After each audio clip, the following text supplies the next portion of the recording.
The sister and brother-in-law of a missing Chula Vista mother appeared on Dr. Phil today to talk about the case. As News 8's David Gofferson reports, more details are coming out as this case gets national exposure.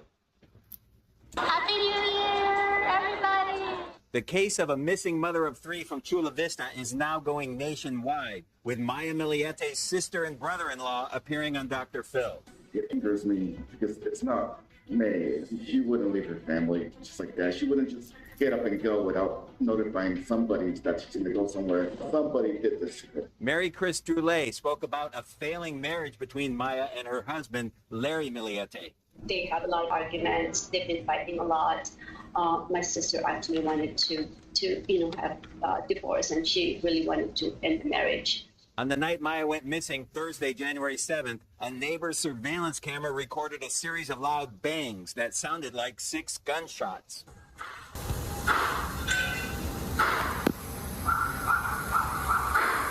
Billy Little, an attorney working with the family, told Dr. Phil about other surveillance video recorded that night and the next morning. There's some surveillance video of him backing her SUV in the garage. He backs in and pulls out of the garage. On the following night, one of Maya's brothers went by the house to look for her. But when the brother knocked on the bedroom door, no one answered and the door was locked. Larry did said to my brother JR that they did had an argument, like a huge argument, the night before. The brother did notice a hole in the bedroom door that had been patched over. Little also noticed the hole in the door when he conducted a walkthrough of the house 3 days later. It was right next to the door handle. I asked Larry about it. He said that Maya punched a hole in that door.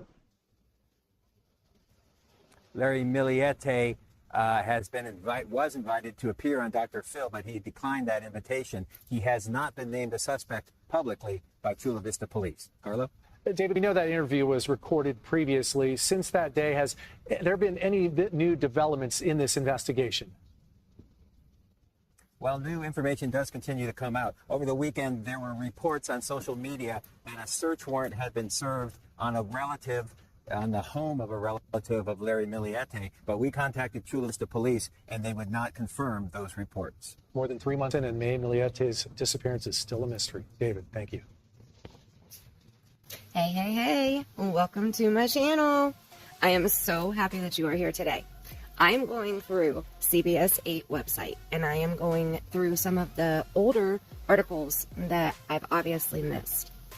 And I'm watching them, and I'm watching some that I've already watched over again. Okay, so this is one that I missed, and this is one that I found very interesting. Now, I know that I shared information about Dr. Phil doing an episode about Maya Millete on his show in part 1 and part 1.5. But I haven't gone into a lot of detail about what was on the show because I personally have not seen the show yet. I don't have cable. We have Wi-Fi, that's all. We got smart TVs, you know. So I haven't seen the entire episode.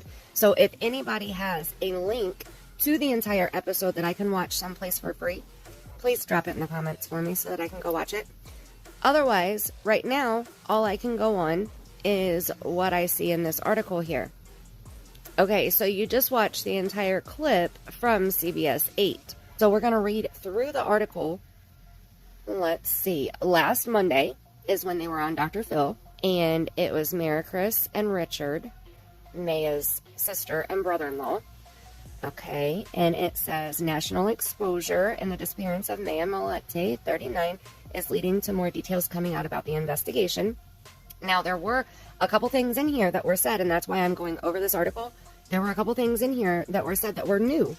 Okay, so each time I read something or I watch something or I find new information that I have not shared with you guys yet, I'm going to do a video about it so that I can give you the same information that I know, so that we are all on the exact same page, okay? Okay, so Richard said that it angers him because it's not May. She would not leave her family. She wouldn't just get up and go. And somebody made her disappear. An ad. Okay, and then Mary Chris spoke about their failing marriage, okay? She said just for the last year, the marriage really wasn't working at all. They had a lot of arguments, and they've been fighting a lot. and that her sister really wanted to have a divorce and she wanted to end the marriage. Okay, trigger. Like my brain is screaming, trigger, trigger, trigger. This is what triggered Larry January 7th at 9:57 p.m. in my opinion, to allegedly pull the trigger 8 times and shoot May. And I say this because I'm going to upload this little video here before I upload part 2 of my mini-series. Part 2 is the spirit box session, and I did that last night, just 7 hours ago. And oh my gosh, if I'm correct in what I heard as I was doing the session, because I have not gone back and replayed it and listened to anything, but if I'm correct in what I was listening to, I spoke with May. So don't miss part 2. I don't even know exactly what was said in it yet, because like I said, I haven't listened to it all, but I know what I heard live, and I know you do not want to miss it. Just the little bits that I caught as they were saying them, I cried, I got pissed, I got super anxious, I had a pain in the back of my neck. It was about right, you can't even tell. It was about right here. It was about 3 inches down from my shoulder on my right side, and about 2 inches over from my spine on my right side. Okay, so where those 2 points meet, that's where the pain was. And it was a very sharp pain, and it shot up the back of my neck right here. And when I asked them, I asked the spirits during the session, why am I having this sharp pain in the back of my neck? Is this you guys trying to show me something? The female, who I believe is May, said, because I was in pain. Okay, I'm back. I'm sorry. I had to regather myself. The spirit box session was very emotional. Like I said, I cried, I got pissed, my anxiety was through the roof. Like, I was on a roller coaster of emotion during that session. So as soon as I finish this video and get it edited and uploaded, I will start listening to that spirit box session, and I hope to have that uploaded for you guys by the weekend. So be on the lookout for the notification of that. Make sure that you're subscribed and ring the bell and hit the all option in the bell notification so that you don't miss that, okay? You'll want to be one of the first to watch it, and I want to know all your thoughts about everything that you hear. All right, so let's see. We're going to keep going here. Let's see what this video is. And on January 8th, she's missing. Correct. She's never seen again. Correct. So she's filling out paperwork with a divorce lawyer on the 7th and goes missing on the 8th. It has been months since the disappearance of Maya Milletes, and you just watched Dr. Phil interview her sister and brother-in-law. This afternoon, we are hearing more about what they have to say. Good afternoon. Welcome to The 4. I'm Heather Myers. I'm Carlo Cicchetto. We're joined live by Mary Chris and Richard Gerlay to follow up on their conversation with Dr. Phil and talk a little bit more about the case and what's going on. First, we want to welcome both of you to The 4, and we appreciate your time based on these very tough circumstances.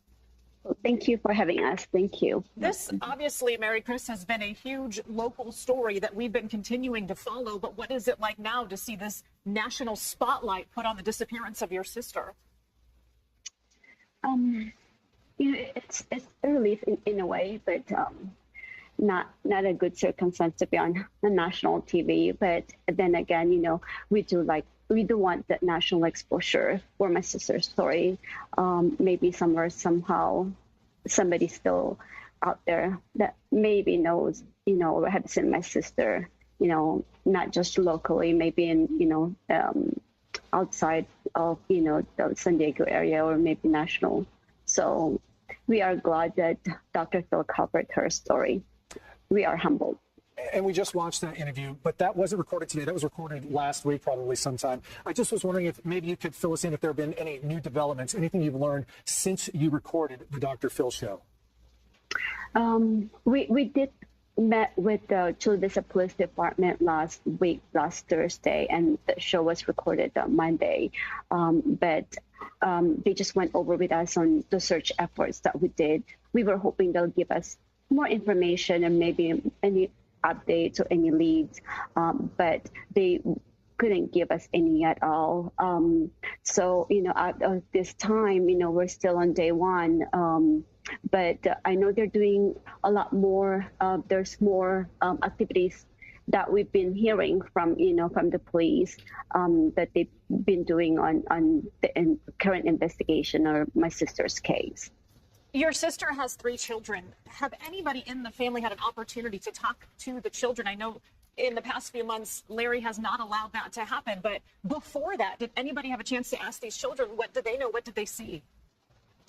No, since the beginning, even a couple days or a few days that my sister went missing, he already told us not to be asking the kids of anything about their mom. So, we haven't really had any chance to talk to them at all if they knew anything about where their mom is or any information from them. So, and then after that, even a couple weeks after, he blocked us out. He stopped communicating with us, so we don't really know. Just one more question before we let you go. We're a little short on time. As this has been playing out, you've had your thoughts of how it happened. Maya May was looking for a divorce, we understand. But is there any indication that she wanted it so bad that she felt like she needed to get away from her life? Oh, no, not at all. She's not the type of person that will just leave and forget everything. She loves her kids. Her kids, it's her everything. So even our family, we are tight, close family. She's not going to leave us the way, she did. So something terrible happened to her. She's not the type of person to just leave and forget everything. Well, gosh, our hearts and thoughts are with both of you during this terrible time in the search for your sister, certainly for any answers. Please continue to keep us updated. This is a story that we will not let go of until we know what happened. Thank you so much. Same here. Appreciate it. Thank you for all of the support. Thank you. Terrible time. Our thoughts go out to you. Mary Chris and Richard Droulet. Very, very difficult. 3 months now. I can't imagine the pain they're in. Just wondering. And not able to get your hands around those kids Yeah. to see if they're doing Make it that much okay. worse. That's just a tough story. We will continue to follow it. They can't get their hands around the kids, but Larry's family can. Larry's dad can, Benito. Larry's aunt, Kathy, and her husband, Uncle Ricky, can both be around the children. But May's family can't? Why? Why, Larry? Larry, why won't you let May's family be around the children? I would love to know that. Okay, now at the end of this video, I am going to share the interview. Larry did do one other interview. So in part 1, I played the interview that Larry did with, I believe it was, I don't want to say wrong, but I played it in part 1. Okay, it was a pretty long interview. Well, he did another interview with CBS 8 news reporter. I believe her name is Abby. She was at the vigil, one of the very first few vigils that was held in the area. She was thinking that Larry was going to be at that vigil. Of course, Larry didn't show up to that vigil. He dropped his oldest daughter off at that vigil, though, and then he left. And that interview is very interesting. I have a couple things to say about it, so after we finish this article, I will play that interview, and I'll do it the same way. I'll kind of butt in here a little bit as we're listening to it and just give my little opinion about it, because there's not a whole lot to say about it, because it's basically the same, almost word for word, same as the other interview that I already played in part 1. Okay, so Billy Little is the attorney working with May's family, and he was on Dr. Phil, and he shared a little bit of information with Dr. Phil. Okay, so this is new. And he said there's some surveillance video of him, Larry, backing her, May, SUV in the garage. He backs in and pulls out of the garage. Okay, so both vehicles were backed in that small little driveway there. Why? Why did Larry do that? On Thursday, why did Larry do that? Okay, then on the following night, on January 8th, that's when May's brother, JR, went over to check on May. And he went up to the bedroom, he knocked on the door was locked, nobody would answer the door. Larry said that they had a huge argument the night before. That's what Larry told JR. It was huge enough that, allegedly, Larry pulled out his gun and fired 8 shots inside the house, right? Allegedly. Okay, then JR also noticed the hole. Now, in part 1, I said that there was a hole in the wall. In this clip, they're saying that the hole was in the bedroom door. Okay, so I need to make that correction. The hole was not in the wall beside the door. It was actually in the door. Okay, because that Friday night, JR noticed the hole in the bedroom door had been patched. And then Billy noticed the same hole when he was there on Monday, January 11th. And he said that it was right next to the door handle. When Billy asked Larry about it, Larry said that May punched a hole in that door. Come on now. May is 95 pounds. And she punched a hole in a bedroom door. Now, I'm thinking, like, in our house that we had built, they used the same bedroom doors on all of the bedrooms. And they were flimsy doors. They were hollow doors. They were not solid wood. They were pressed wood. And they were more that particle board. And I know that a little dent into the door would make a mark, right? But I do not see a 95-pound female. And I know that May was tough. I mean, she was definitely, you know, an outdoorsy, tomboyish girl that could be gorgeous at the same time, which is amazing. But I just don't see a 95-pound woman punching a hole in her own bedroom door, right beside the door handle. I'm not buying that bullshit. Sorry, Larry. But I could see Larry punching that hole in the door when he was pissed because May had locked herself in her bedroom. What do you think? Okay, so Larry was invited to appear on Dr. Phil, and he said nope. Shocker, right? I don't know how he has not been named a person of interest or a suspect yet. And they did serve the search warrant, and it was at a relative of Larry. It was at Aunt Kathy and Uncle Ricky's house, which I discussed that in part 1 and 1.5. And that's it. So that's all in this article. Let me get over to the interview that Larry did with CBS 8. And it was by phone, because when he didn't show up to the vigil, the news reporter who was hoping to catch him at the vigil ended up calling him on the phone. And he did a 8-minute interview with her over the phone. And she recorded this. And now this was recorded back in January. Maya Milletes' husband spoke to News 8 back in January, 1 week after the Chula Vista woman went missing. As more information in the case continues to be released, News 8's David Godwardson decided to take a closer look at that recorded interview with Larry Millete. David joins us now live. David? Yeah, this is a telephone interview with Larry Millete recorded 3 months ago on January 14th by my reporter colleague, Abby Alford. Abby used her cell phone to record this interview in the field in the back of a News 8 vehicle while she was at the scene of a Maya Millete vigil. Now, Dr. Phil used a little bit of this interview in his broadcast yesterday, so we decided to retrieve the entire interview off of Abby's cell phone and take a listen. It's been almost a week now, and you haven't seen her or heard from her. You have 3 kids with her. I mean, this isn't like her. No, not this long. That's the concerning and alarming part is she wouldn't be gone this long. But you guys were married 21 years? 21 years, May 21st of this year. So 20 years, they'll be 21 this year. Wow. What do you love about Maya? Oh, I love everything about her. She's very smart, kind, basically just herself, her personality, just everything. Okay, we're not going to listen to all of this during this clip. I just wanted you to hear the first part of it. Okay, so it was the evening of January 14th. they were doing a vigil at Mount San Miguel Park. I am so horrible at pronouncing names. This is going to be very difficult for me because I struggle speaking the English language. Okay.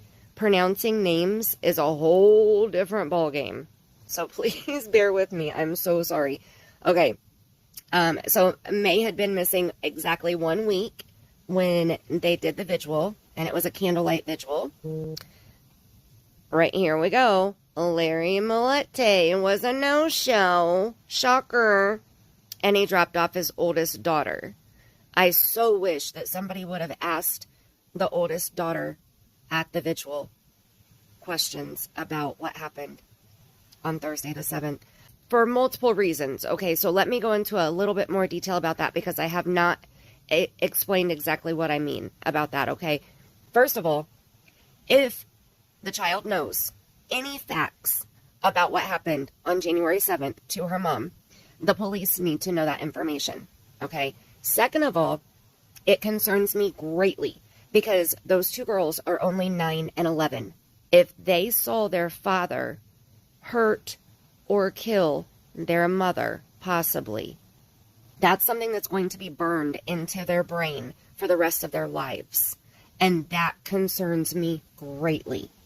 So if they saw something, they need to start therapy, counseling, something immediately. Right now, Larry's making them hold all of that in or pretend that it never happened. Okay, so if they saw something, they need to get that out. They need to not hold that in. They need to discuss with somebody what they saw to get it out of their brain and to start processing it. They're 9 and 11. They don't know how to process a tragedy like that, a horrific event like that. They don't have an adult brain, and adult brains would struggle seeing their mother shot or hearing their mother shot right there in the same house as them. I don't know how I would process that, and I'm in my 40s, let alone being 9 or 11. So when I say that the police need to speak to the children or that we need to know what the children know, it's not just to find May or to get information about May. It's also about the children's safety, their mental well-being. So I hope that that makes sense. I wanted to clarify that because when I was listening back to one of them, I was like, man, I skipped right over the detail of why I have such great concern for the children and what they saw on January 7th. So I wanted to put that out there. I am still highly concerned about all 3 children being with Larry. And I still cannot help but to think of Charlie and Braden Powell and Susan Powell and the monster that the boys called father, daddy, Josh Powell. I pray to God that Larry is not the next Josh Powell. Okay, we're going to keep rolling here because I don't want this video to be too extremely long. Okay, so the news reporter that spoke with Larry, her name is Abby Alford, and she wanted to interview the husband who was nowhere to be found. So Abby called Larry on his cell phone, took some convincing. He almost didn't give the interview, and finally he agreed to a brief one. She recorded it on her cell phone in the back of her car in the parking lot. And then here's a lot of the quotes. And I'll tell you what, he has zero emotion during this interview. Okay, I mean, just zero. He sounds so scripted. And I just... Okay, so the entire interview is, it looks like it's only on YouTube. Or no, wait, is this it down here? Let's see if this is it. Larry? Yeah. Yes, ma'am. Okay, are you there? So first, I want to record. Do I have your permission to record this conversation? Yes, ma'am. Thank you. Just like how we were talking, Larry, I think the last time you saw her was like last Thursday, I think? Visually, but she was in the house Friday. Oh, okay, so it was Friday. I mean, kind of just, it's been almost a week now, and you Mhm. haven't seen from her, you haven't seen her or heard from her. You have three kids with her.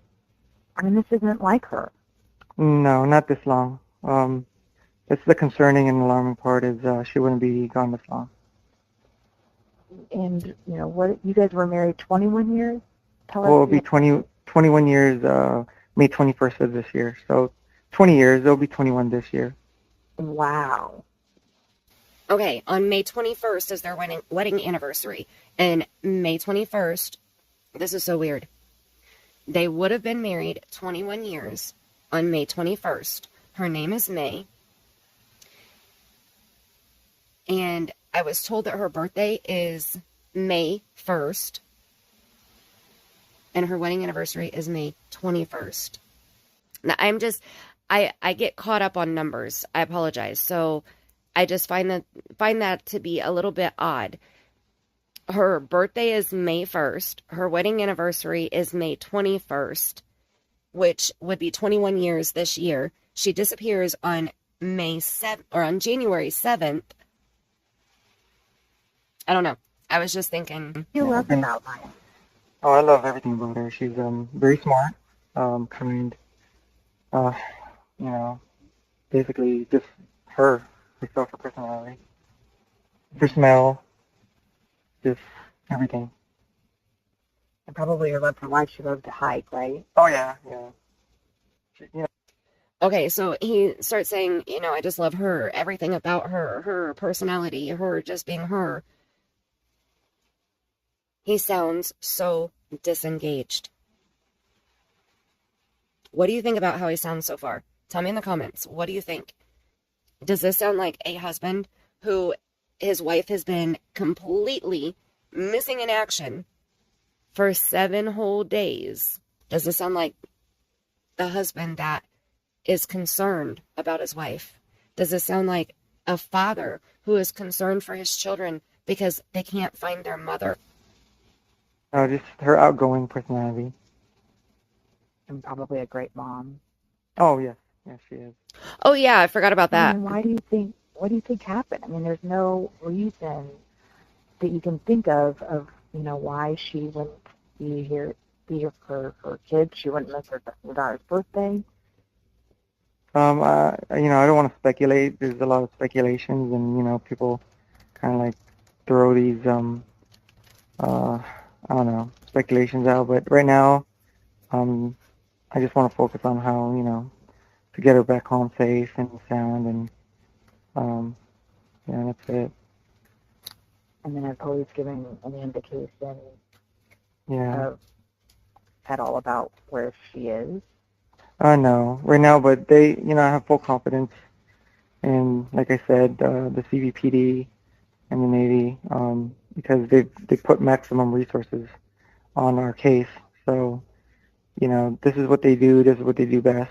I'm pretty sure that they're gonna do their job, and that's why I'm really hopeful and confident that things will work out. How are your kids taking it? That's my main focus for now. That's why I'm very thankful for my sister-in-law, Mary Chris, because she's handling all this media attention. She's actually doing everything that I should be doing, out there. But at the same time, I'm just making sure, it's as normal, like a normal day for them. They do their school. Their main routine is just kept, and How can they possibly be continuing their normal routine when their mother is gone? How is that? Please explain that to me. He is not doing anything that a husband should be doing. He just said that his sister-in-law, Mary Chris, is doing everything that he really should be doing. But she's doing that so that he can focus on the kids, to keep it normal for them. Their lives are never going to be normal again.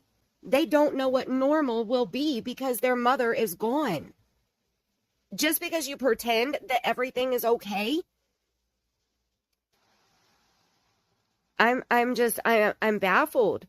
Is Larry even asking the children how they feel? Is Larry offering the children an outlet to come to him and talk about how they feel about their mother being missing?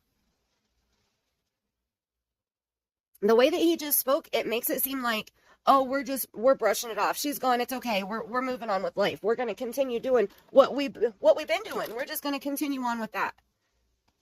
With or without her here. And that pisses me off.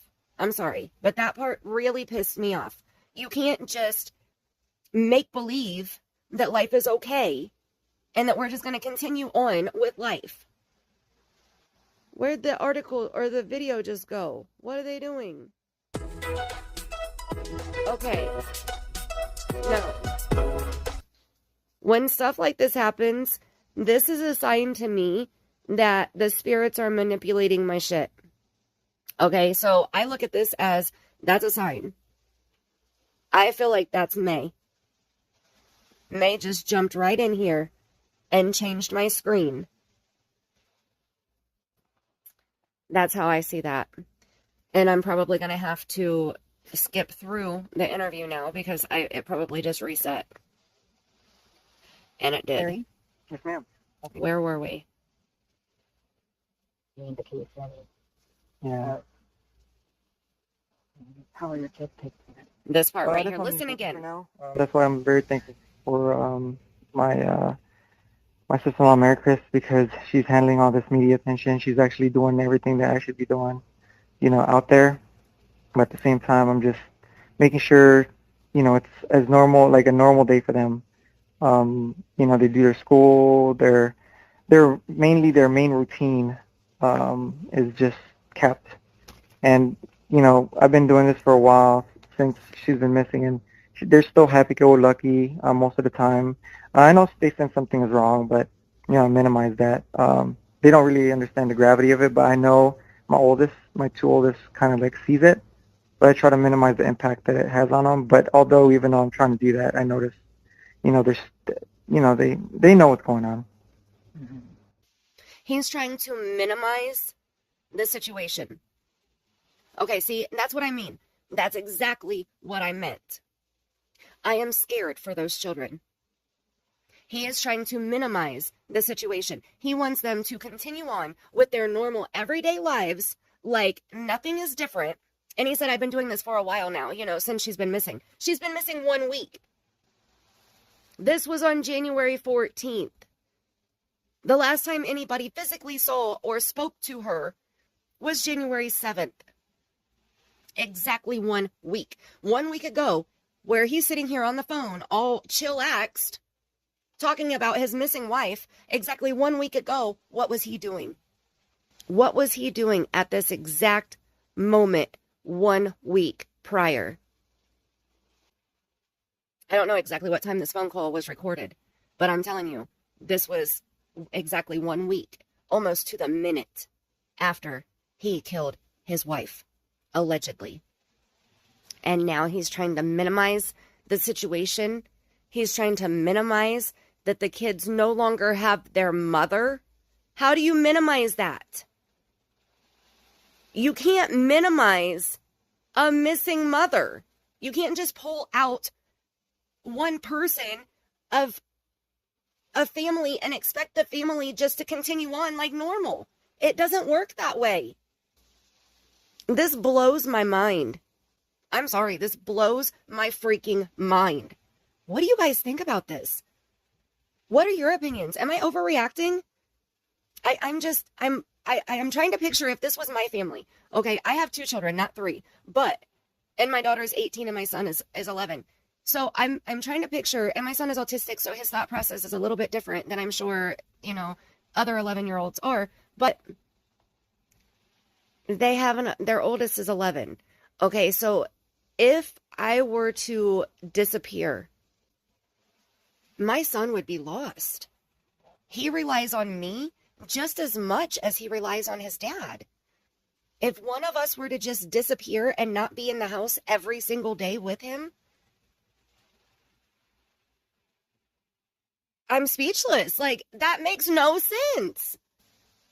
How in the hell do you keep life normal when you remove a constant parent, a same-sex parent at that. Dr. Phil, they were just on Dr. Phil. Dr. Phil always says the most impact parent is the same-sex parent.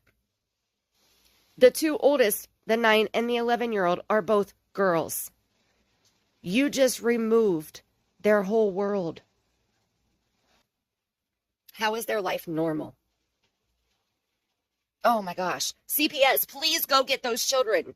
Please go get those children out of his care. Please.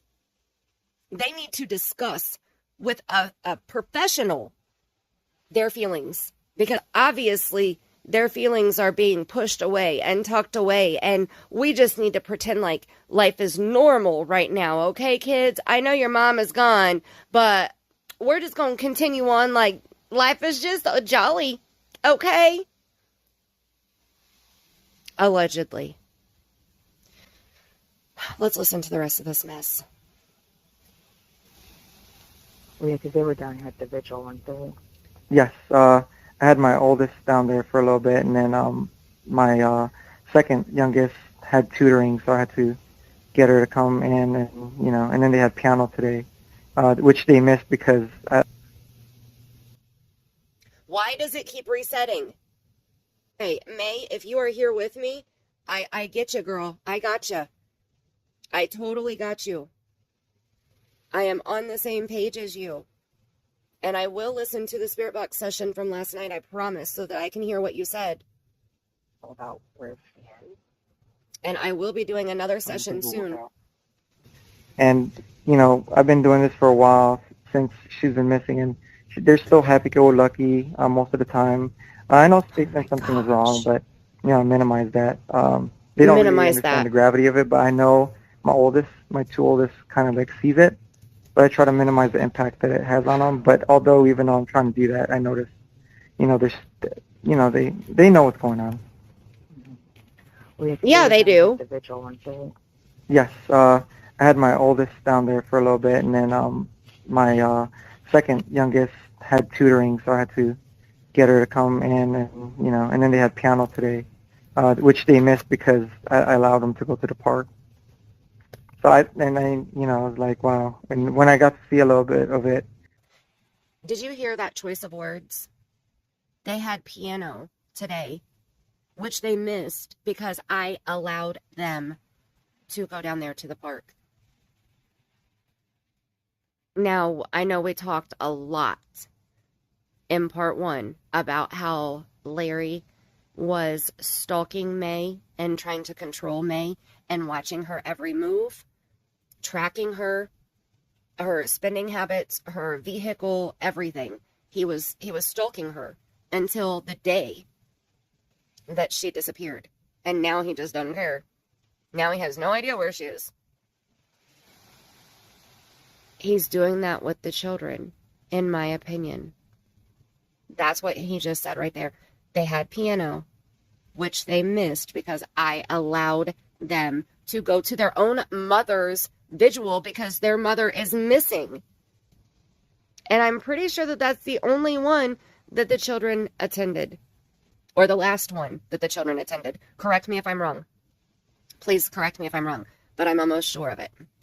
Okay, let's finish this mess because this is pissing me off. And youngest had tutoring, so I had to get her to come in, and then they had piano today, which they missed because I allowed them to go to the park.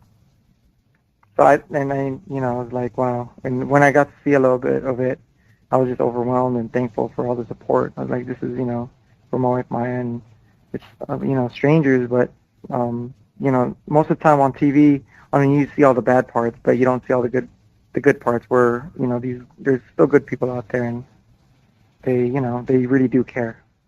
Mm-hmm. I know. Like, too bad her husband doesn't. You said you didn't come just because you had to, was it just like for privacy reasons, or? Yes, ma'am. Yeah, just, again, I'm not like the type person to, like, basically, go out there, but, I don't know, I just want to make sure it's focused on my wife, finding my wife, nothing else. And Okay, so he didn't go to the vigil because he's not that type of person to go. What the hell does that mean? Your wife is missing. If my husband was missing, I would be leading the searches and I would be leading the vigils. I would be contacting the police every single day. I would have my family, all of my family members, and all of his family members around me and my children every single day. And I know everybody grieves differently. I know everybody deals with everything differently, but you don't turn into a hermit. You don't crawl into a shell and hide your children and yourself. You didn't go to the vigil because you're not that type of person. You're not that type. You didn't go because of privacy reasons. This makes no sense to me, you guys. So, any distractions from that? Well, Larry, thank you so much. And like I said, I'm hoping, you know, with this story, hopefully it can be out every day. And Yes, ma'am. the vigil just to continue, you know, to see if there's any kind of sightings. Because, yeah, police say that there's no digital footprint of her at all, which is really odd. Police just say that there was no crime at all. But it's like, where the heck is she? Yeah. Um, And this is the disheartening part. The disheartening part is, it's been really a really long time, and this is, it's the. I don't know what to think about that. It's just surreal, basically. That He doesn't know what to think about that because he doesn't know what to say because he doesn't want to incriminate himself, in my opinion. You see how he's thinking about his words very carefully. He's not just blurting out his normal script that he said on the last interview, because there are a lot of repeat words and repeat sentences that were on the other interview that he said during this interview.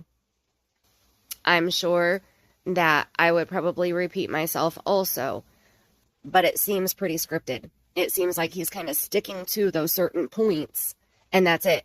He's not elaborating on anything. He's not going into any more detail on anything. He did on the other interview, and maybe that's why. I'm not for sure which interview was done first. Let me know. Was this interview done first, or was the other interview done first? I don't know the exact timeline, but he's definitely thinking about his words before he says them.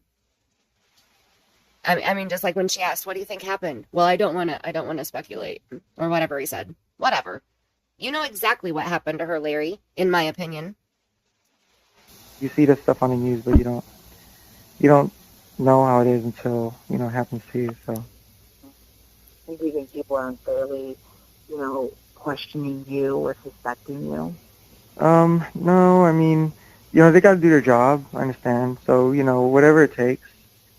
They have to, look at any lead or,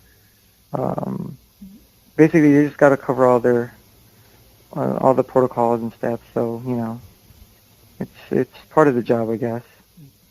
What about the public that don't even know you, that think that? Yeah, that's the thing about the media part. It's upsetting sometimes that people make implications, and it's without even asking, like domestic violence. I'm like, really? Like, her brothers are here, her three brothers, and they know our relationship. I've always been open to the family about our relationship, and they know I've never touched a sister. So they're like, yeah, the media is, sometimes they don't get their story straight. But isn't it odd that as soon as May goes missing, he cuts May's family off? Now, in the past 20 years, May's three brothers may have said Larry wouldn't put his hands on May. And he's, been open with them. But since January 7th, everything has changed.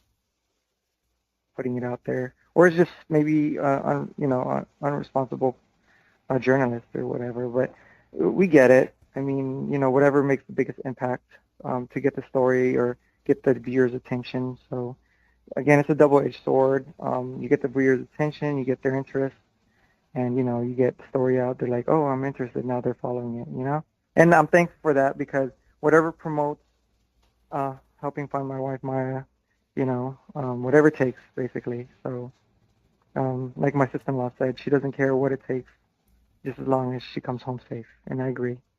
And so, you know what? You just do what you got to do. You know, and even though. And it just reset again. For him to sit there and say that whatever gets my wife, Maya, like, okay, so now I'm feeling like this interview was done after the first one. Because in the first one, he never said May's name at all. Not one time. But in this one, he says my wife and says her name back to back. That feels very scripted, in my opinion. Let's try to get back to that point. And then it should play all the way through. We should be done. That don't even know you. Yeah, that's the thing about the media part, it's upsetting sometimes that, people, make implications, and it's, without even asking, like domestic violence. I'm like, really? Like, her brothers are here, her three brothers, and they know our relationship. I've always been open to the family about our relationship, and they know I've never until now. her, so they're like, yeah, the media is, sometimes they don't get their story straight before putting it out there, or it's just maybe unresponsible journalist or whatever. But we get it. I mean, whatever makes the biggest impact to get the story or get the viewers' attention. So again, it's a double-edged sword. You get the viewers' attention, you get their interest, and you get the story out. They're like, oh, I'm interested. Now they're following it. And I'm thankful for that, because whatever promotes helping find my wife Maya, whatever it takes, basically. So like my sister-in-law said, she doesn't care what it takes, just as long as she comes home safe. And I agree. And so, you know what? You just do what you got to do. And even though some of it's not all good, whatever, like I said, whatever it takes to bring her home, it's you do what you got to do. And Mary Chris, she's really, really doing it. Like, she's out there talking to all the media, getting it promoted. So, hopefully we get some kind of tip or help and, get her back home. Well, thank you, Larry. I appreciate talking to you. Mary Chris is really out there talking to everybody, and hopefully we get some kind of tip that'll get her back home. That sounded weird. Hold on. Let's try to go back and listen to that part just one more time. You do what you got to do. And Mary Chris, she's really, really doing it. Like, she's out there talking to all the media, getting it promoted. So, hopefully we get some kind of tip or help and, get her back home. His pause right there. Hopefully we get some kind of tip or help and get her back home. And just his pause, like, I don't know. I didn't like the way that he said that. Okay, and then the rest is just I'm saying goodbye. So, tell me what you guys think after hearing the interview now, a few parts over, because somebody's messing with my device. Is it May? I don't know. But, and I apologize. I realized when he said my wife, Maya, I realized that I may have been saying her name wrong. I know that I've said it both ways. I've said Maya and I've said Maya. So I apologize to the family if I'm pronouncing it wrong. I'm going to try to figure out exactly how it's supposed to be pronounced, first and last name. And I want to make sure that I'm referring to her correctly. She deserves that. So from this point on, I will definitely make sure that I pronounce Maya Milletes correctly. I hope that that's correct. But I will dig into it more and make sure. Okay, so that's it. I want to know your opinions. I'm going to stop this. I did not expect this video to be this long. It was supposed to just be a quick overview of the article and of this interview. So I'm going to end it now. Thank you so much for watching. Make sure you're subscribed. Hit the thumbs up so that YouTube will share this video out. We need Maya's name all over social media, everywhere. You can share the video also. If you click the share word down below, there's a little arrow above the word share. Click on that. It will automatically link to all of your social media accounts, your Facebook, your Instagram, your Twitter, everything. that you can think of will pop up down there. Share it, email, texting, anything. Get get Maya's name all over. The more pressure, because I believe that that's what it's going to take, the more pressure on Larry, the better. I don't know that somebody may have seen her after the 7th or, like none of that. I don't think there's going to be any witness tips coming forward. Oh, I saw her at the gas station, or I saw her at the grocery store, or, I don't think any of that's going to come through. But there may be people that saw interaction between Larry and Maya prior to January 7th. There may be more neighbors that haven't come forward yet. And the pressure of all of us knowing what's going on and questioning what's going on will maybe help them come forward. And the pressure on Larry and the pressure on CPS to remove the children from Larry. Please, the CPS workers need to remove the children from Larry immediately. They cannot just pretend that life is normal. That's not healthy for them, in my opinion. I mean, I'm no professional, but I can't imagine how that would be healthy for a child, especially 3. Okay, so that's it. I love you bunches. Thank you so much for watching. Hit the thumbs up, hit the share button, share it out everywhere, and make sure that you're subscribed or kind of in talk. And make sure that you hit the all option when you ring-a-ding my bell, because I will be putting up the Spirit Box session as my next video. I love you guys bunches. Bye. Hey, thanks for watching this video all the way to the end. Please make sure that you're subscribed to my channel and ring my bell if you enjoy this type of content. Leave a comment below with any questions or suggestions that you have. I do read all comments. I need your help to fit the puzzle pieces together that we learned in this video. No bad vibes here, please. No drama. My channel is a safe place for all of you. Leave your thoughts about this puzzle below in the comments so that we can figure this out together. We discuss true crime and paranormal here. I'm bringing true crime stories and missing person cases to the spirits. I'm getting the spirits to help us find answers and hopefully solve questions we all have. So again, make sure that you're subscribed and ring my bell so that you don't miss my next video. Hit the thumbs up if you enjoyed this video or the thumbs down if you didn't. Share this video out on all of your social media so that we can spread the word about this case. And don't forget to read the description box. There's a lot of great info, including the link to the Spirit Seeker Squad Facebook group and so much more. Again, thank you for watching. Have a great day.